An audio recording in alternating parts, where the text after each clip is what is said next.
Urban FM 104.5. Urban FM 104.5.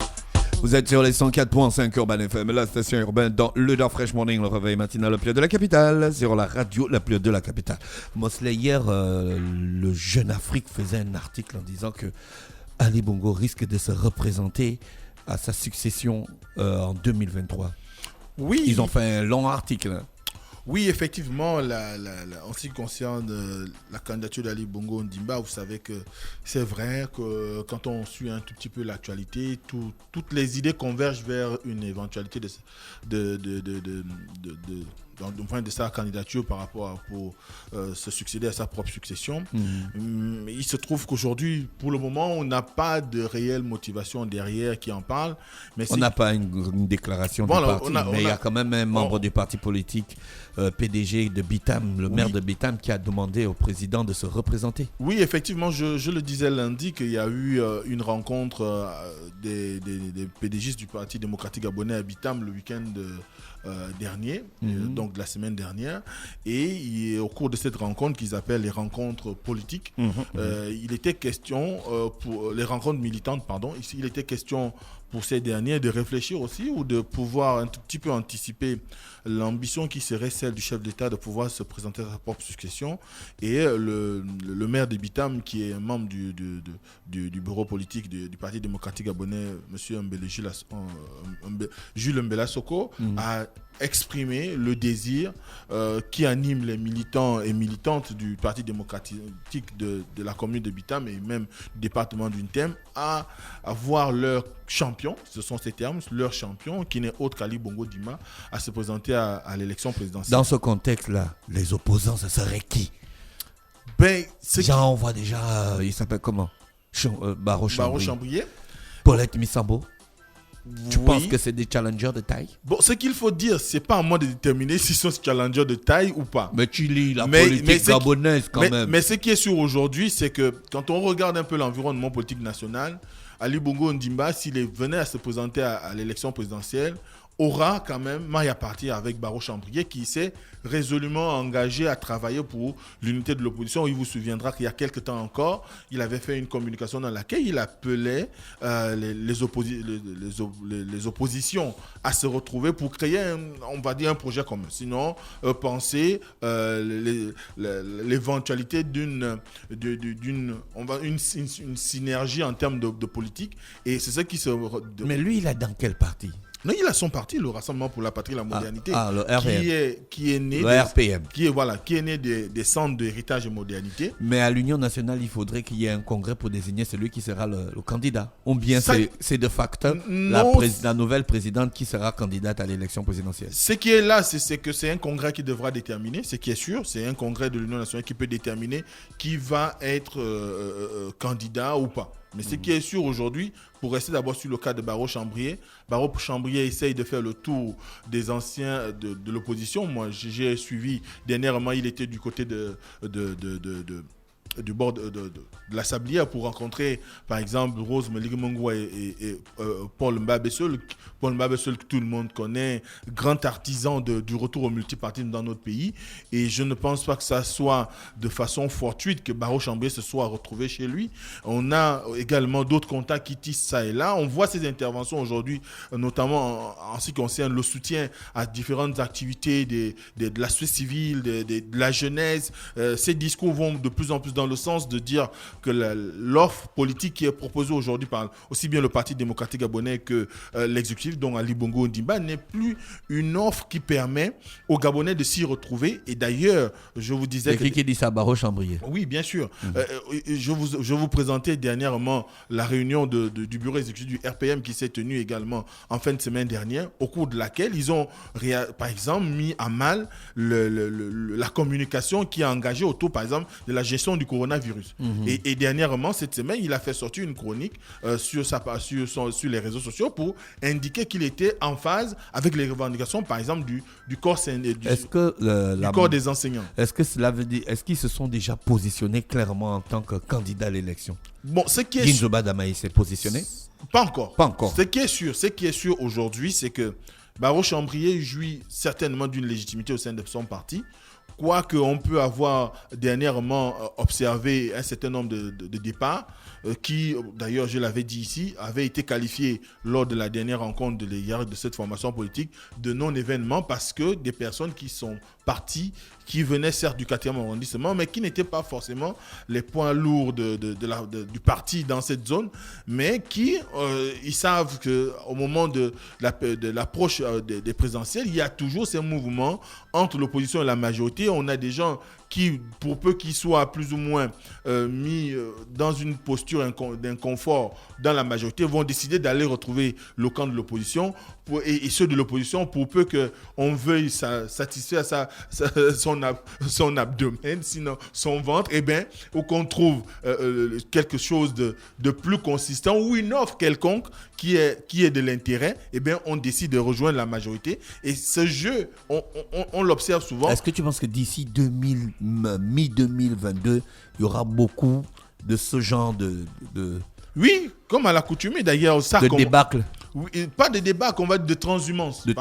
Voilà. Il y aura de plus en plus de la transhumance parce que vous savez très bien, peu importe le type d'élection qu'on a eu dans notre pays, il y a toujours eu des départs, aussi bien comme je l'ai dit tout à l'heure, du camp de la majorité que du camp de l'opposition, à telle enseigne que ça devient comme quelque chose de naturel, quelque chose de normal. Et je me souviens encore il y a quelques années, on avait posé cette question en nous demandant est-ce que le fait qu'il y ait l'encouragement d'une certaine transhumance chez les acteurs politiques au niveau de notre pays, le fait qu'il y ait une ambiguïté de lecture du positionnement de beaucoup d'acteurs politiques dans notre pays donne un signal assez intéressant pour les populations, parce qu'aujourd'hui, c'est bien de se dire je ne me sens plus bien dans le bord où je me trouve aujourd'hui, donc je vais un peu aller voir si l'herbe est plus verte ailleurs, et que c'est bien pour soi. Mais est-ce que c'est bien pour le combat politique? Est-ce que c'est bien pour la bonne séance? Est-ce que c'est bien pour...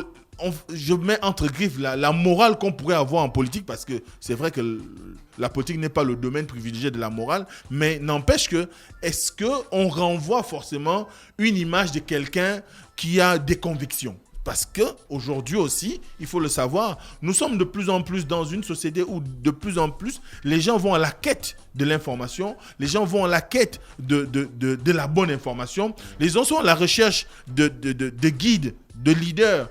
Comme le disait Aurel San tout à l'heure, les moutons veulent un leader charismatique. Les moutons, ici, il est un peu dans le même état d'esprit. Une fois, dans une émission que Patrick Gamandon animait avec Brice Mapoma, il disait que la masse ne pense pas. Donc, la masse veut des gens charismatiques, des gens qui essayent un tout petit peu de porter leurs valeurs, qui essayent un tout petit peu de porter leurs espoirs. Et c'est ça qui, aujourd'hui, fait que quand on regarde la qualité de la transhumance, du moins les différentes transhumances qu'on observe dans l'environnement politique gabonais, les populations ne s'y retrouvent forcément plus. Donc à ce moment-là, on a quand même...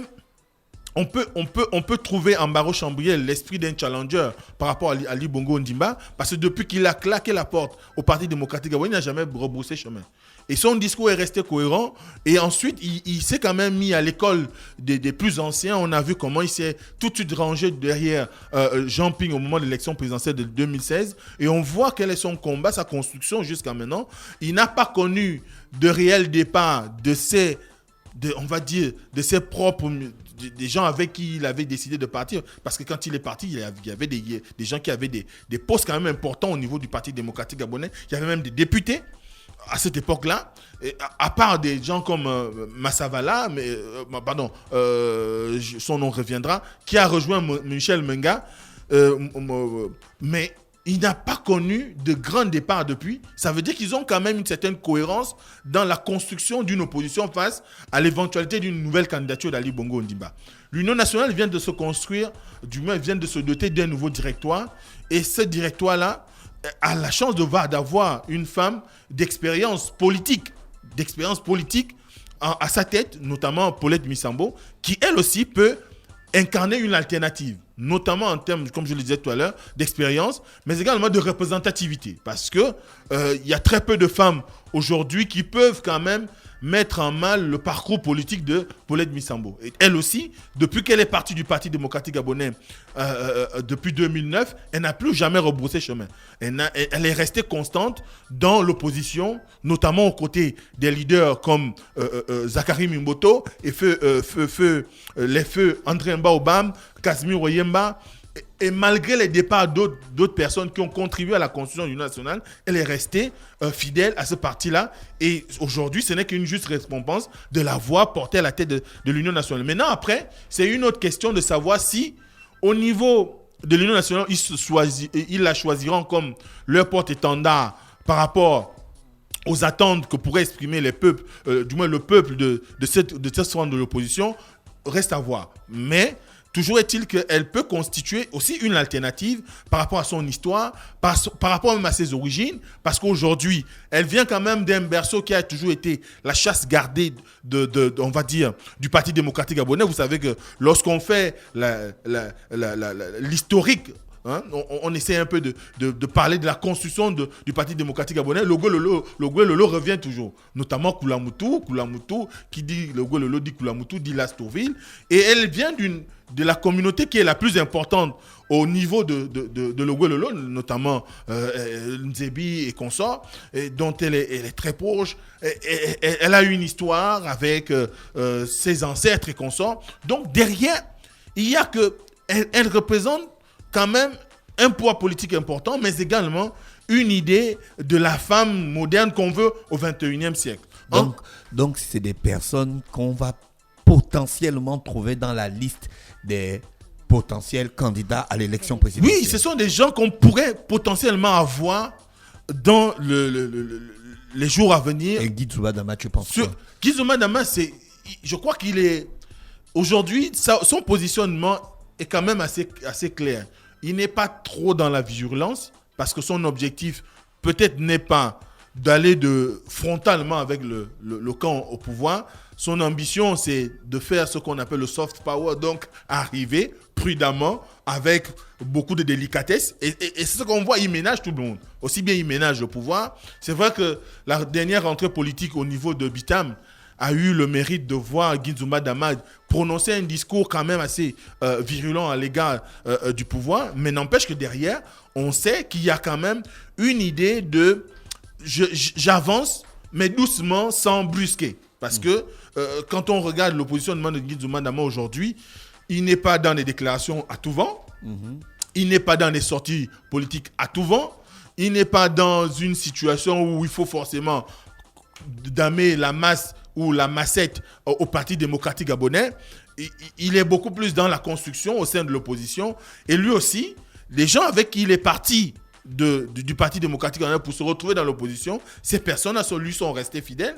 D'ailleurs, ce n'est pas de façon fortuite qu'il s'est retrouvé à Bitam parce qu'il a un grand soutien là-bas. Du moins des grands soutiens.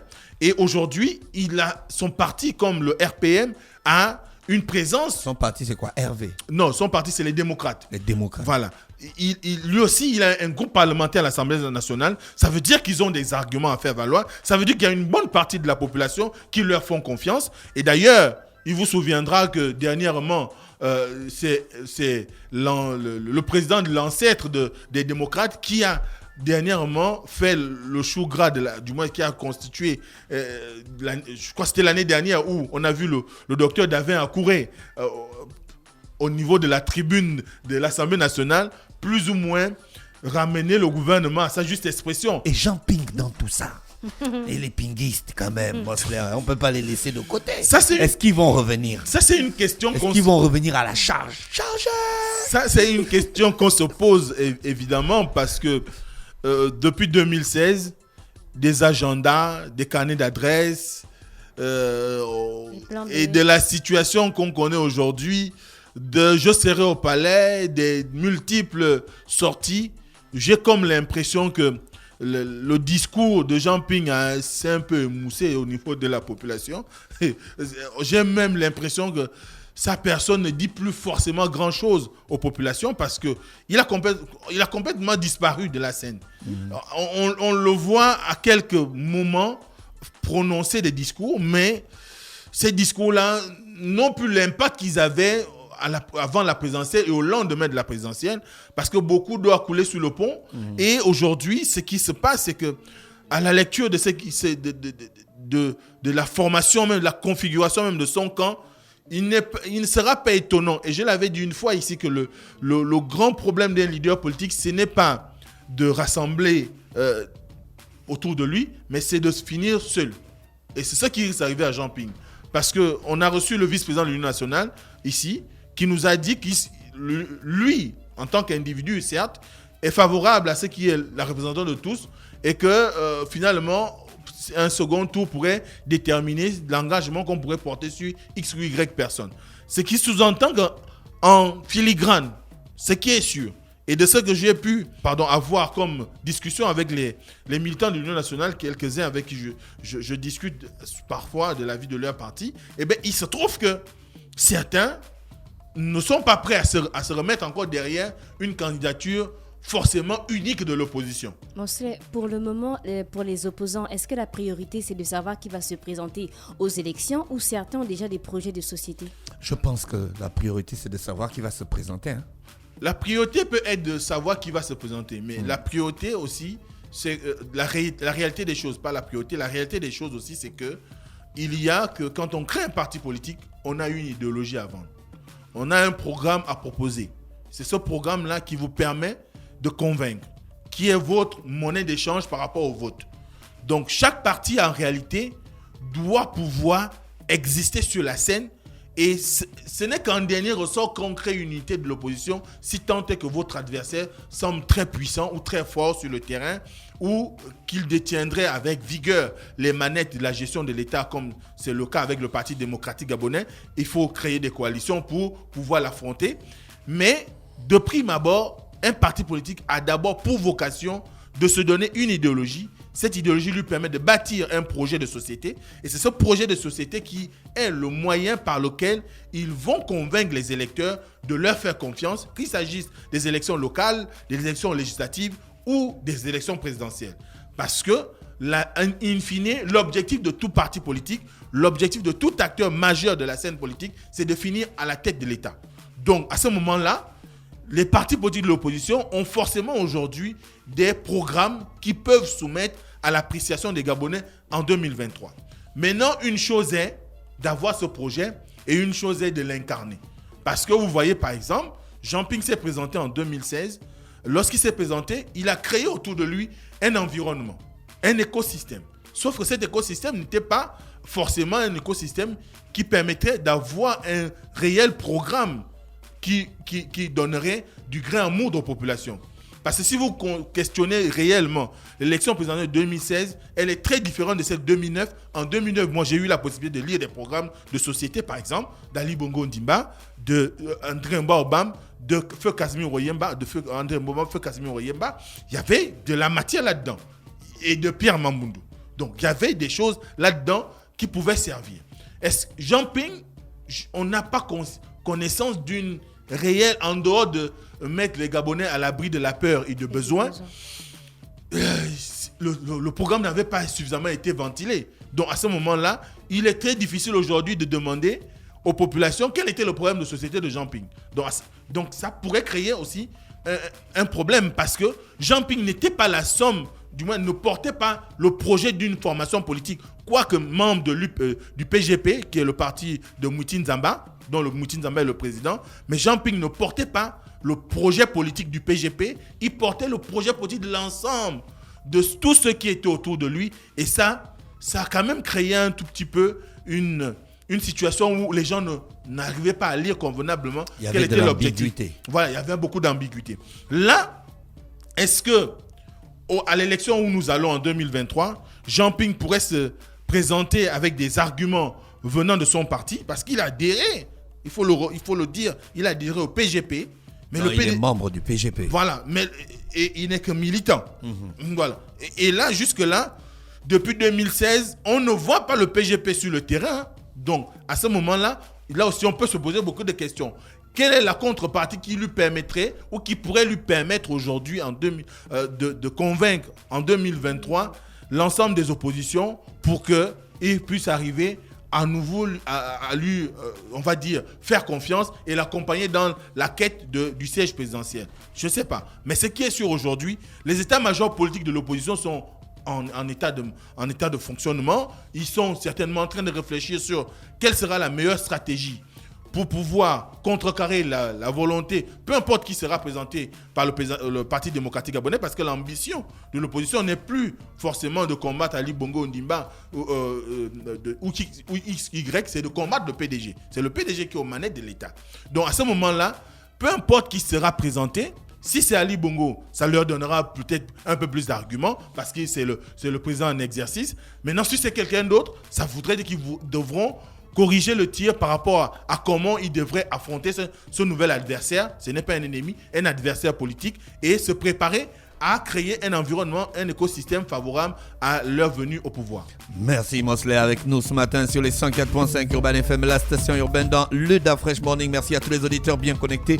Je rappelle qu'aujourd'hui c'est vendredi, la radio est en mode Jordan. On se retrouve lundi matin pour redémarrer une nouvelle semaine avec vous, avec plein d'énergie, plein de musique et plein de bonne humeur. L'horoscope des auditeurs avec René Ruth. Urban FM 104.5.